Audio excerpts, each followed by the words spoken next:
Είμαι εγώ και ο Δημήτρης εδώ πέρα, στη Φλόρινα, και έχουμε φτιάξει ένα μπεγλέρι από σκοινί και παξιμάδια και θα σας παρουσιάσει πώς λειτουργεί. Πες μας πώς το έφτιαξες, τι χρειάστηκες. Γεια σας. Είμαι ο Δημήτρης, είμαι από τη Φλόρινα και σήμερα θα σας δείξω πώς μπορούμε να φτιάξουμε ένα απλό μπεγλέρι, λίγο μεγάλο, κατά προτίμηση. Είναι και σε άμυνα καλό, αν σου επιτεθεί κάτι το σκάσει το κεφάλι.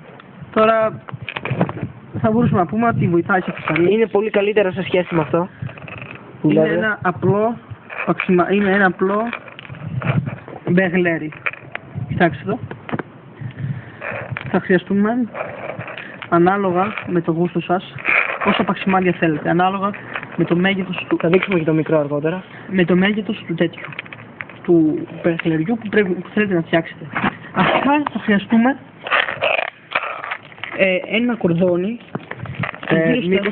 μήκος περίπου μπορούμε να πούμε 1,5 μέτρο, και μπορούν να γίνουν κάποιες διαφοροποιήσεις πάνω σε αυτό. Ναι. Θα το κόψουμε και μετά και έπειτα να το κάψουμε ώστε να μην ενοχλεί τον ιδιοκτήτη. Αρχικά θα πάρουμε το κορδόνι, θα κάνουμε ένα κόμπο στο κάτω μέρος αυτού. Να βλέπετε. Ναι. Είναι ένας απλός κόμπος, αλλά λίγο μεγαλύτερος από τους συνηθισμένους. Μπορεί να το Καμένο εδώ πέρα. Ανάλογα με την προτίμησή σας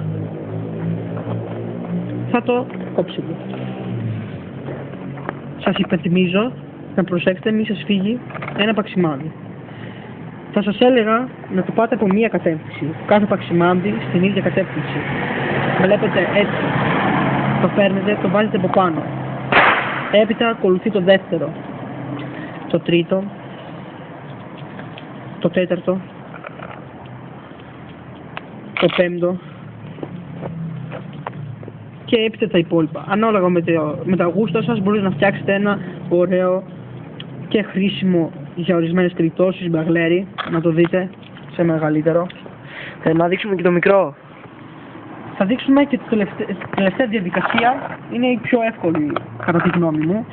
Από την άλλη μεριά του κορδονιού θα κάνετε έναν δεύτερο κόμπο, ο οποίος θα κλείνει ώστε να μην φεύγουν τα παξιμάδια από το μπεγλέρι σας. Σας υπενθυμίζω, μπορείτε να κάνετε ένα οποιοδήποτε μήκος θέλετε στο μπεγλέρι σας, μόνο με λίγο κόψιμο στο κορδόνι σας. Δείχνεις περίπου ένα δείγμα πώς λειτουργεί, πώς κάνεις. Μπορείτε να το χρησιμοποιήσετε έτσι. Μπορείτε έτσι. Αλλά Και κομπολόι δεν το κάνετε. το κολμπολό είναι ένας εύκολος τρόπος. Για άτομα μεγαλύτερης ηλικίας είναι εύκολο. Παίρνεις το σκοινί, το βάζεις το ένα πάνω στο άλλο, το παίρνεις, το κλείνεις έτσι και έτσι και γίνεται ένα ωραίο κομπολόι συνηθισμένο, το οποίο μπορεί κάποιος άνθρωπος μεγαλύτερης ηλικίας να χρησιμοποιήσει σε στιγμές βάρε-βάρας. Μπορείτε να το πείτε έτσι ή καθημερινά. Με συγχωρείτε για το θόρυβο αυτό. Το μπεγλέρι αυτό δεν έχει καμία σχέση με αυτό. Η ποιότητα είναι πολύ καλύτερη. Πολύ καλύτερη ποιότητα. Από αυτό δεν συγκρίνεται. Αν θέλετε, θα σας δείξω και ένα άλλο δείγμα δικής μου εφεύρεσης. Είναι λίγο πιο απλό και πιο εύχριστο για τον ιδιοκτήτη. Κάνουμε απλά, παίρνουμε ένα σκοινί, βάζουμε το παξιμάδι μέσα, βάζουμε και ένα άλλο, βαίνουμε και μπορούμε να παίξουμε οποιοδήποτε τρόπο θέλουμε. Σας θυμίζω ότι είναι ένας εύκολος τρόπος να ξεχαστείτε και να σας κινήσει.